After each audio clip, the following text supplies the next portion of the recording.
I've raised a lot of money for the next race that I assume I can't use for myself, but I'm not 100% sure because I don't know. I think I'm not allowed to run again. I'm not sure. Am I allowed to run again, Mike? I better not get you involved in that argument. I approved LNG plants in Louisiana. They were waiting for so many years. In the coming weeks, I'm looking forward to working with Congress on a reconciliation bill that financially takes care of our plans to totally and permanently restore the sovereign borders of the United States once and for all. This should include full funding for a record increase in border security personnel and retention bonuses for ICE and Border Patrol. These people are incredible people. I got to know them so well.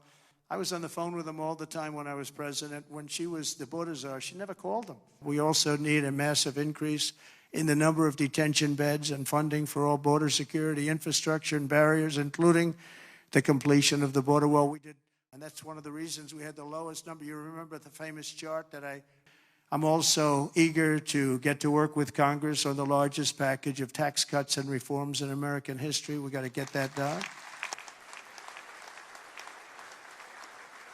And we want to keep people's taxes low and actually make them lower. And that's not just rich people, that's everybody. It's frankly, proportionately the lower scale, much more so than a higher scale. Not only must we permanently extend the Trump tax cuts, if we don't, you're going to have about a 60% tax increase. But I also intend to keep my promises, starting with no tax on tips. It's interesting because I actually asked some of the biggest businessmen in the country, I said, let me ask you, have you had the choice between the big tax cuts? We cut it from 40% to 21%. We're going to cut it further.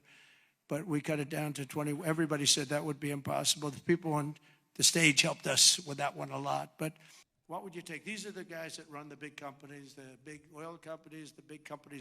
In particular, in the very near future, we're going to be placing tariffs on foreign production of computer chips, semiconductors, and pharmaceuticals to return production of these essential goods to the United States of America.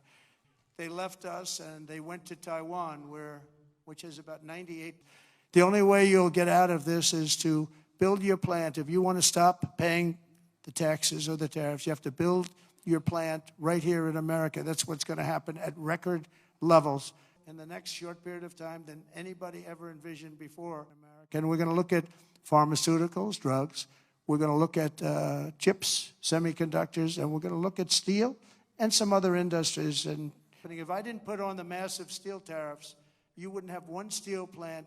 But I'll also be placing tariffs on steel, aluminum, and copper, and things that we need for our military. We have to bring production back to our country. There was a time when we made one ship a day, and now we can't build a ship. No, we raised a lot of money, a tremendous amount, in our teletown halls. I have a little bias toward TikTok right now, I have to tell you. So we won youth by the largest margin, no Republican. We generally don't win youth. We won by 36 points. Can you imagine that?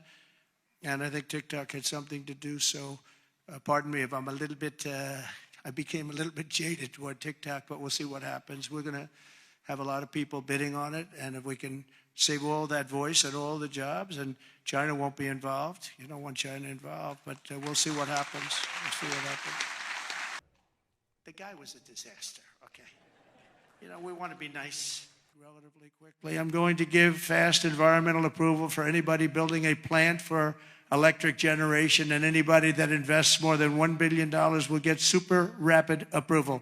Locations and other lands, and to further return production to the United States. And in a little while, I'll be signing 4 new executive orders. First is that I'm directing our new Secretary of Defense, Pete Hegseth, who's going to be great, by the way. Thank you for the support.